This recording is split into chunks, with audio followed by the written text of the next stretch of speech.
Welcome back to Foxfied Amplified. Jacqueline's here with us today to talk about something that really everybody sees, assuming you drive down to the Strip or even drive near the Strip. You can't miss it. Yeah, we're talking about the giant guitar that's going up for the Hard Rock Hotel and really everything that goes around it. They've been kind of tight-lipped, I guess they can be, on what they're doing there. Obviously, everybody can see the guitar, but they've got to file plans to do stuff, and that's where we got this look at what's happening there. Yeah, and so a little bit of a recap for everybody. It shut down. Push your microphone over there. There you go. Okay, a little bit of a recap for everybody. So it shut down in summer 2024. By the way, I used to love the Mirage. Yeah. I love the Mirage. First mega resorts, yeah. Yeah, it's fantastic. And there was just so much people visiting. I made sure to visit before the Mirage shut down. Mm-hmm. I loved the Mirage. And so a lot of people have a lot of memories. It was one of the oldest properties on the Strip. So a lot of people have fond memories. They love that part of old Vegas. It was iconic. And so when it shut down, a lot of people are like, okay, what are you going to do here? And the Hard Rock has big plans. Obviously, we see it coming before us. It's going to be a giant electric guitar, which a lot of people are excited to see because we've had a lot of very classy, very chic resorts recently, but we're going to get a giant electric neon guitar in the middle of the Strip. So there's a lot of interest, a lot of anticipation, but the owners have been quite quiet. The Seminole Tribe of Florida does own the rights to the hotel. They also run the property, the Hard Rock property in Florida. They are known for their live music. Yeah. Shocking. They're leaning into the brand. They bring a lot of live performers. They are kind of a middle tier for consumers. Mm-hmm. It's as it was described to me, affordable luxury. Okay. So a lot of people want to know, okay, what are you going to do in Vegas? So this Wednesday, which will be one of the last weekends in July, they're going to have a zoning hearing to get their new plans approved. They want to build a live theater, so more live entertainment options for their guests or people coming to visit Vegas. I spoke to Amanda Bellarmino of UNLV. She said, of course they want live music. Yeah. That does well. It does well for Vegas, and it does well for Hard Rock as well. Residencies draw people. It draws you here for a weekend stay. It makes you stay around the property, maybe have dinner, then go see a show. It's a draw. It's always been a draw for decades, and the more residencies that come here to the different properties, it's more business for us.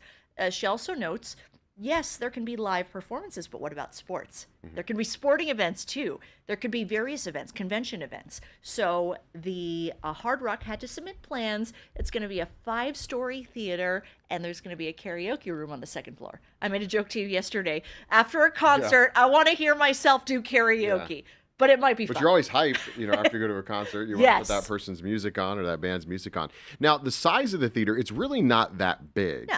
So, I mean, you got to figure, you got the Coliseum from Caesars down there, which obviously has a lot of big names.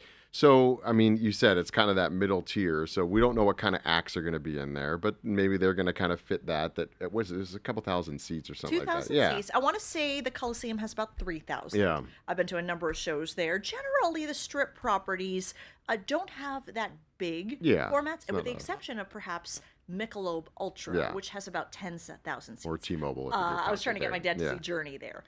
So it's kind of like you gotta, depending on the performer, they have to pick the right venue, get the right deal with the property, and also see how many fans might come. So, and there's plenty of artists and plenty of space and plenty of guests and tourists that want something to do, want someone to see. So there will be no problem in finding artists to fill that. So what we can all see when we drive down the Strip, or you don't even have to drive down, just get near the Strip, is of course the guitar. And what you also still see is, they've taken the Mirage buildings basically down to the studs. You can still kind of see it says the Mirage at the top in the dirt, which I'm sure they will clean or paint over at some point. They're going to put new glass and redo all the rooms.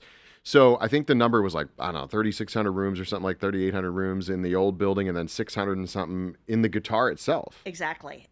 There's about 3,000 something rooms in the main building, but the new tower, it's about 646. Mm-hmm. And if you look at the video from Ted's drone, it looks like there's some balconies. Oh yeah, right on the front there's balconies. So for F1, It'd be a good spot. Although I can't remember where it turns. It might be a little bit south of that. But you still would have a great view. New Year's. Yeah, July New Year's. 4th. Oh, that's going to be a prime spot. Yeah, and they're big balconies too. So those must be like the suites on the end of the guitar. Oh, yeah. I would think. And there's been some rumors, but we've seen generally what some of the properties do in their nice exclusive towers. Those are certainly premium prices, but generally, and this is all speculation from an expert I spoke with, that the other typical Mirage hotel that's now converted to Hard Rock will be the typical standard rooms. Which will be nice because they're all going to be brand new. Like I said, they took it down to the studs. I mean, you can see from 15 right through to the sphere. I mean, if you're looking at it at a certain time, there's no windows on it. There's just a few walls left. So they're obviously doing that from top to bottom. The guitar that we can see right now is a big one, but there's also a guitar that we can't see at the moment, or at least there's plans for it, and that is a guitar-shaped pool. Yeah. 15,000 square feet.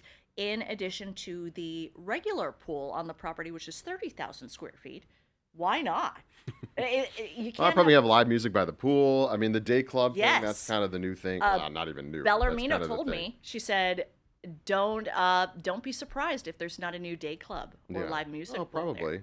Yeah, I mean, it's a good spot for it right over there. I mean, you're right in between the Caesars, the Omnia, and then you got Encore down there. So you can have all that.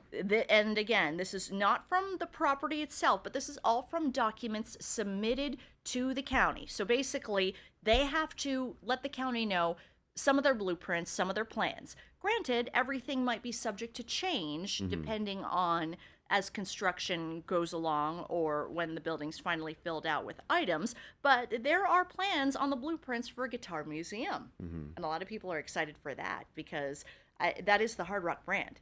I remember the old Hard Rock.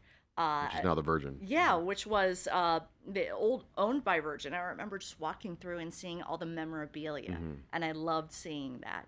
So I think tourists, as we've seen from the World Cup, they love American things. They love things that are iconically American. And what's more American than rock and roll? Yeah, because if you think about all the mega resorts on the Strip, not many of them are themed after America, right? You've got Paris, you've got Italy, you've got, France, you've got all these places. But, I mean, there are some that are uniquely American, but this is going to be the rock and roll unique American. Oh, yeah. And we'll see as the property eventually opens and starts to announce some things, how else they lean into that brand. Bellarmino was telling me, Hard Rock, it generally is kind of a middle-aged brand, or typically. So it'll be interesting to see how they try to lean into Gen Z and some of the younger adults and millennials and see what artists they bring in. I was looking at some of the old video from the old Hard Rock before it was demolished, and I saw tributes to Britney Spears. So it'd be cool to see some of the aughts and the 90s bands if they loop those back in, because there's a market for it, and we see from No Doubt to the Backstreet Boys, folks travel for it. Well, they've got the money.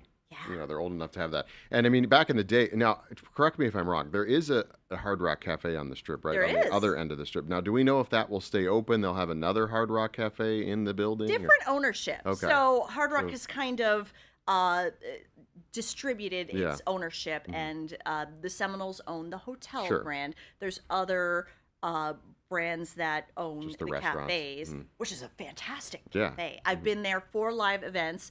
I've been there for food. I've been there for parades. Great food. I love it. It's a great place, and it's a great tourist draw as well. So as far as we know, that'll stay there. As far as I know. Yeah, I mean, I have shirts from all over the world from Hard Rock Cafe, and my parents would get them for me when they'd go on vacation, Barcelona or wherever. I don't know that they still have them out there nowadays. Yeah. This is back in the last 20, 30 years, but they used to have them all over the place. So, and the Planet Hollywood, that was kind of that brand too, which was like an alternative to Hard Rock. So some of the other things I saw in the renderings, I saw a strip-facing sports book, which would be cool. It'll be cool to see how that looks. I also saw they plan to keep on a lot of the trees and the landscape. Good. And, the Mirage was known for its lush property and its tropical vibe. So the renderings keep the lush vegetation. And according to the spokesperson for the property at one of the local township meetings, they said, even though we're building a new theater, we're not changing any of the landscaping. Well, that's good. So, I mean, there'll be some, you might be able to tell it was Mirage when you get in there at some point. But yeah, the one thing constant about Vegas is change. Yeah. And we're not huge on keeping history. We kind of either bring it down and rebuild, or in this case, though, we're not taking the whole thing down. Obviously, some of the stuff in front is gone. It is a little bit of a revival, though, because it is reviving the old Hard Rock Hotel, just under a different ownership and on the Strip. Yes, and a new modern look. Supposedly, it's going to open in Q4 of 2027. We don't know at this point how delayed that is or on track that is. They've been very quiet about that, so we shall see. We'll just have to listen in on various things they keep on proposing. Yeah, so about 16 months away from the grand opening, but it'll really start to take shape. I mean, I think it really already has. Once the glass went up on the guitar, you kind of know what it is and where it's going. And I also heard, and I don't know if this is true, but we'll figure it out. The guitar, obviously has the neck, right? But that I think in Florida, where they have something similar to this, it might be a smaller scale. But that to do the top of it, to do the neck, they do lights, almost like the Luxor, like it just shoots up. Yeah. I mean, that's what I've seen in some renderings. So yes, and that's what I've seen in renderings too. It's going to be a lot of lights. It'll be cool. Yeah, it'll look cool. It will be. It's an icon already. Because you drive down the Strip, you see it. You drive up the Strip, you see it. You can't miss it.